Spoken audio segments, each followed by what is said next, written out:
ngriun rrethoni për vendin tuaj. Mbasi e dëbuar nga Departamenti Amerikan i Shtetit, ambasadoresha Yuri Kim ka gjetur strehim të Exxon, kompani nafte. Është rastësi, këtu në Amerikë quhet tit for tat, pra më bëj të të bëj, korrupsion. Kur Tillerson ishte sekretar shteti, i cili kishte qenë 10 vjet drejtori ekzekutivi Exxon, në Shqipëri ka ardhur Exxon, dhe ju dini në Vlorë me ato Tigri 1 dhe Tigri 3, diçka skandaloze kur qeveria e Berishës më parë kishte ndërtuar një tec me naftë dhe ai mund të riaktivizojë, por janë këto dy anijet fantazm që vijnë nga Exxon. Yuri Kim ka qenë e investuar tërësisht. Normalisht një ambasador do të morë interesat ekonomike të vendit saj, por kam frikë se Exxon e ka paguar që në atë kohë Yuri Kim. Nga të gjithë ambasadorët amerikanë në Shqipëri, kur janë larguar, kur kanë dalur në pension, askush nuk është kthyer me një detyrë në biznes. Yuri Kim nuk ka asnjë lidhje me biznesi. Është ignorante për biznes. Ka marruar shkenca politike, madje nuk e ka merituar edhe postin në Departamentin Amerikan të Shtetit, nëse nuk do të ishin kuotat e DI për të favorizuar minorancat, grupet LGBT, duke marrë si në provim thuajse falas, duke marrë nota më tepër dhe duke shkruar deri në ambasadorë.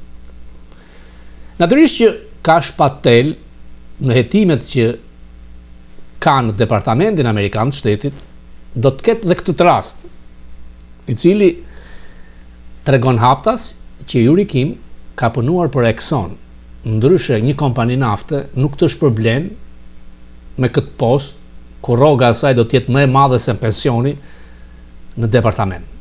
Përse nuk u largua që në fillim Yuri Kim, e dinte që askush nuk e donte më në Departamentin Amerikan të Shtetit. Priti sa të mbushte atë 29 vjet dhe sa të peshkonte, në qoftë se ishte diplomate me përvojë, mund të fillonte pedagoge, mund të fillonte tek NGO-t e Sorosit, Atlantic Council, por shfrytëzon lidhjet me Exxon dhe Tillerson. Ambasadori Bolton ma ka thënë se ka qenë kandidat potencial për sekretari Departamentit Amerikan të Shtetit. Atë ditë që kam shkuar për të dhënë intervistën tek Doni Math, tek Trump Tower, kam parë që Bob Gates, ish drejtori i CIA-s dhe i Pentagonit, ka dalë nga zyra me Tillerson. Tillerson njihej si mik i Putinit. Pra indirekt ishte Moska, por Trump e kapi shpejt dhe e shkarkoi. Në kohën e Tillerson, departamenti shkoi te poshtë, 4 ambasador karriere dha ndorheqjen dhe rreth 14 ministra, cilët janë si paralel me generalet me tërhyje, u larguan dhe numri i aplikimeve për në Departamentin Amerikan të Shtetit në kohën e Tillerson ra 50%. Qëllimi i tij ishte biznesi, përfitimet e kompanisë nga sapo ishte larguar si drejtor ekzekutiv i saj. Ka pasur një kompani nafte të përbashkët me Moskën, ka kundërshtuar sanksionet ndaj Moskës, ka qenë kundër politikave të presidentit Obama në Irak, duke nxitur interesat e Moskës gjithashtu, dhe hija e tij në Tiranë, ambasadori Yuri Kim, shfaqet në Twitter, mbasi e kishte bllokuar për një kohë të gjatë, duke u vetë deklaruar që ka filluar një post të madh në një kompani nafte që e ka $400 miliard në vit të ardhurat, ku nuk ka asnjë përvojë biznesi. Nuk është rasti i parë. Victoria Nuland, e cila ka qenë në një klasë me Kim kur kanë hyrë në departament përpara 29 vjetësh, i ka këto kalesat, shkon në biznes, kthehet në departament, largohet prap, rikthehet përsëri dhe është personi që ka formuluar Open Balkan për fondacionin Soros. Victoria Nuland. pret që demokratët të marrin shtëpinë e bardhë, të rikthehet përsëri në departament. Të njëjtat ëndra ka edhe Yuri Kim. Dëmi që Yuri Kim me Exxonit ka bërë në Vlorë me Tigrin 1 dhe Tigrin 3, të paktën është $105 milion. SPAC duhet të jetoj, duhet të informoj, duhet të dërgoj dhëna FBI, sepse ndihmon drejtsinë amerikane. Presidenti Trump është tërësisht ndryshe. Sipas New York Times, janë 6 shtete të cilat mbas porosive të Trumpit kanë filluar hetimet dhe të përpilojnë akuzat për fondacionin Soros, që ka mbështetur organizata terroriste me miliona $, dhe Trump ka shkuar deri atje për ta konsideruar si grup i organizuar kriminal. Pra, akuzat tjetë për RICO, si që a bën zoti Trump në Georgia. Trump nuk harron. Natyrisht që kjo nga e majta shikohet si ndërhyrje e një tirani, e një diktatori, por në fakt, faktet janë si të korrupsionit, si të mbështetjes të organizatave terroriste. Trump kërkon që të mbahet mend si presidenti i ligjit, i sundimit ligjit. Ndaj po dërgon forcat e ushtrisë për të mbajtur në kontroll vendet me krime të mëdha. Chicago, Illinois, Oregon, Portland, ka vepruar me zgjuarsi, ka dërguar policinë e emigracionit dhe doganave, ICE, ndaj tyre është ushtruar dhunë, vjen ushtria. Ka funksionuar në Washington DC, u vendosë rregull. Ndërkohë që në Memphis, Tennessee, guvernatori ka kërkuar vetë që Trump të bjerë forcat ushtarake. Nuk është era parë që ndodh kjo. Ka ndodhur me Grant, presidentin e viteve 800, i cili ka dërguar forcat ushtarake për të kontrolluar Ku Klux Klanin. Ka pasur 1.000 vrarë. E ka bërë dhe Eisenhower për të ndaluar të ndarjen raciale. Pra Trump, edhe në këtë rast, është në rrugë drejt. Ajo që na intereson ne, është qëndrimi që do të mbahet ndaj Tajvanit, sepse fjalët janë që do të tolerohet, nuk do të mbështetet më pavarësia e tij, sepse duan të bëjmë paralele me Kosovën. Interesat amerikane në Ballkan janë më të thella se zoti Trump. Ky vend kontrollohet nga shumë sfera të ndryshme pushteti. Ai që quhet Deep State funksionon dhe në të shumtën e rasteve për të mirën e këtij vendi. Nuk largohen. Por ideja është që kjo administrat, pra Trumpi, çdo gjë e shikon me transakcion ekonomik. A përfiton Amerika? A përfiton ai? Pra nuk do të ketë më, mendimi im, ndryshim kufish veriut për t'ia kafshuar Kosovës, por në qoftë se ka përfitime ekonomike, administrata mund të mbështesë edhe Serbinë ekonomikisht.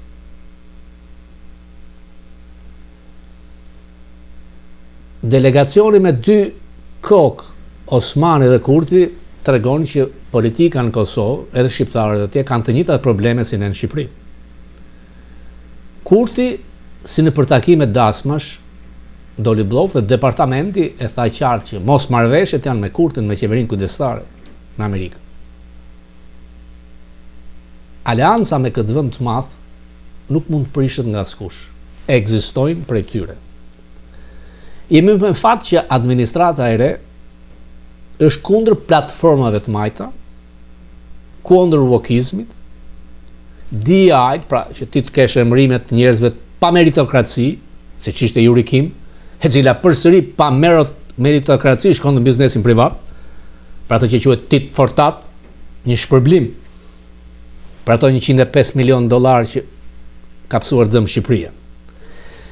Sot, në një bazë ushtarake në Virginia, Hegseth ka thritur 800 generalit, pra komandantët e lartë të ushtrisë amerikane. Në krahati është presidenti Trump. Ka ardhur fundi për të qenë korrekt politikisht.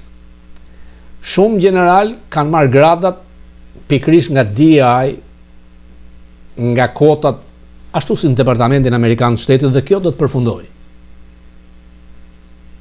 Do të ketë teste të reja fizike, nuk do të ketë favorizime për ushtaraket femra, si mas Hegseth, dhe Trump kërkon që tjetë diktues. E majta kërkon të krahasoj me në vitin 1935, kur Hitleri ka thritur generalit e tij për të shprehur besnikëri. Pra, në qoftë se shikojmë me vëmendje, në arenën politike amerikane, betejë nuk është midis Trump, republikan, i cili në fakt gjithë jetën ka financuar demokratët, dhe demokratëve. Jo, është Trump dhe shefat e korporatave të medias. Ata e urrejnë, e përbuzin dhe e luftojnë zotin Trump. Journal është kundra zotit Trump.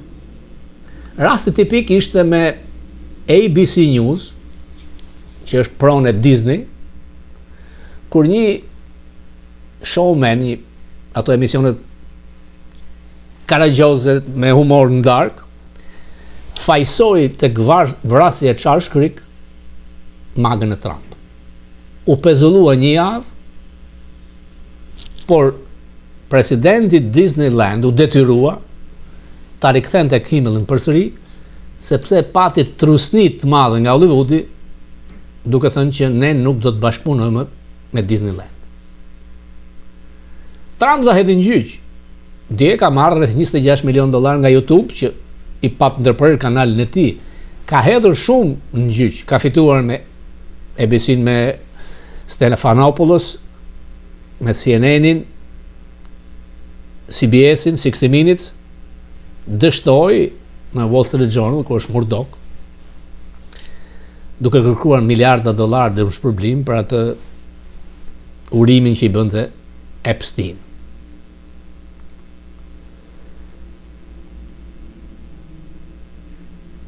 Trump kontrollon Senatin, Kongresi është pak i diskutueshëm, në qoftë se ekonomia do të ecë mirë, republikanët duhet dhe do ta mbajnë, por teknikisht gjithmonë Kongresi shkon nga krau tjetër. Nuk dihet si do shkojnë tarifat, por Wall Street nuk ka pasur më goditje dhe luhatje, pra besimi amerikanëve tek bursat e Wall Streetit nuk ra, duke kuptuar që Trump nuk është i qëndrueshëm dhe nuk e dëmton dot sipërmarrjen kapitalizmin amerikan. Fakt. Natyrisht që ai nga tarifat nuk tërhiqet, kërkon të mbrojë prodhimin vendas. Deri tani faktet janë që nuk janë rritur çmimet dhe importuesit nuk e kanë kaluar peshën e tarifave te blerësit, tek ne. Deri në nëntor, vitin tjetër nuk dihet. Ajo që quhet shutdown-i i qeverisë ndodh gjithmonë. Sepse senatorët demokratë gjithmonë kërkojnë shpenzime më shumë. Republikanët teknikisht kërkojnë të ulen shpenzime. Dhe në këtë lloj dilli pazari shqip, gjithmonë kanë përfitime. Por Trump nuk hap rrugë. Kërkon që të jetë diktues në Gaza. Ka një plan me 20 pikat përpiluar nga njerëzit e tij, por shumë analistë thonë që too good to be true. Nuk e dim se si do funksionoj dhe çfarë mendon realisht Netanyahu, i cili faktikisht ka një kontroll të madh ndaj zotit Trump. Fakt.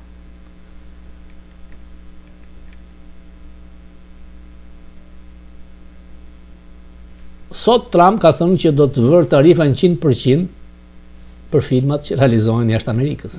për të mbrojtur pra biznesin vendas. E Majta vazhdojnë të sulmoj duke marrë rast nga akuzat e ngritura ndaj ish drejtorit e FBI Comey. Në fakt, siç u thash dhe dje, akuza është përpiluar me nxitim, me gabime dhe është dërguar mes natës tek magjistratja. Është e lehtë për të kaluar një indictment pra një akuzë sepse duhet gjysma e jurisë madhe. Në këtë rast juria ka qenë me 23 vet, kanë votuar 14. Por problemi është që gjyqtari i emëruar nga Bideni mund ta dismisi këtë akuzë. Pra i pandeuri mund të lirohet, por administrata Trump ka drejt apeloj. Trump kërkon të shkohet më tutje. Është shumë serioz ndaj Sorosit, Rico, ndaj Boltonit, të cilin do ta kem të hënën në fokus, ndaj prokurores përgjithshme të New Yorkut dhe të gjithë armiqve të tij personal. Ishin politikisht kundër tij përmes departamentit drejtësisë Biden. Karma. Nuk është më departamenti drejtësisë siç ka qenë mbas skandalit Watergate-it Nixonit. Ne na intereson që në netimin dhe akuzat ndaj Sorosit të përfshihen edhe jo thjesht sponsorizimet e tij për organizata terroriste në Amerikë, por dhe me dëmin miliarda dollar me NGO-t e tij në dëm të taksapaguesve amerikanë. Ndërkohë që ju kam thënë, vazhdojnë rihetimet ndaj McGonigal me atë dosje shumë të madhe, dhe lajmi i mirë që vjen nga raporti i fundit të Departamentit Amerikan të Shtetit dhe për trafiqe ka ndryshuar gjua, nuk është më e përpiluar nga ata që unë i quaj Uri Kim & Company. E djatha ka filluar të organizohet kudo në Europë, me protesta. Holland, Britani, Gjermani, kudo. Sepse Europa nuk mund të pranojë më këtë sistem të kontrolluar nga filozofia George Soros, e shkatrimit të shtetë kombeve, e hapjeve të kufidhme pa fund, dhe politikave antifamilje, antitradit, kundër çdo gjë nacionaliste. Shanset, mundësit janë që kjo dalg, ky inspirim të vjerë atë në fshatën e vogël të Evropës, në atë pikë të Ballkanit, i quhet Shqipëri. Ka nevojë për një lloj turning point shqiptar. Një dialog me ata që kanë ngelur në Shqipëri, që për mendimin tim janë heronj, që nuk largohen nga vendi i tyre, mendojnë ta ndërtojnë të ardhmen atje dhe kanë drejt. Po kanë drejt që të heqin atë klasë politike që i mban peng, dhe rasti më i mirë do të ishte Tirana. Bashkia e Tiranës. Nuk mund të jap sugjerime kush cili duhet të jetë, por këtu dalin dhe të pavarur, dalin dhe nga biznesi, dalin njerëz me një të kaluar jo të ngatruar dhe të denigruar, të zhyer në korrupsionin e politikës. Kjo mund zgjasë dhe në Shqipëri. Në zgjedhjet e fundit, të paktën opozita kishte 500.000 vota. Imagjinoni margjin e mashtrimeve, spekulimeve dhe vjedhjeve. Grushti është dhënë nga administrata Rubio. Ato shkrimen në median e djathtë amerikane si narkoshtet, po plotësojnë, kur haptas thuhet që po pastrojnë para nga qeveria me ligjet e reja që kanë bërë të favorizojnë oligarkët, dhe kjo duhet të trondis parlamentin. Është 100 herë më e fortë se Aruba e gjëra të tjera. Ka një mundësi, ka një shpresë, por gjithkush duhet ngrihet, mos pres nga jashtë, si pritëm brezi gjyshën rëtan duke dëgjuar BBC-n dhe Zërin e Amerikës se edhe 2 javë të pritës. Unë besoj.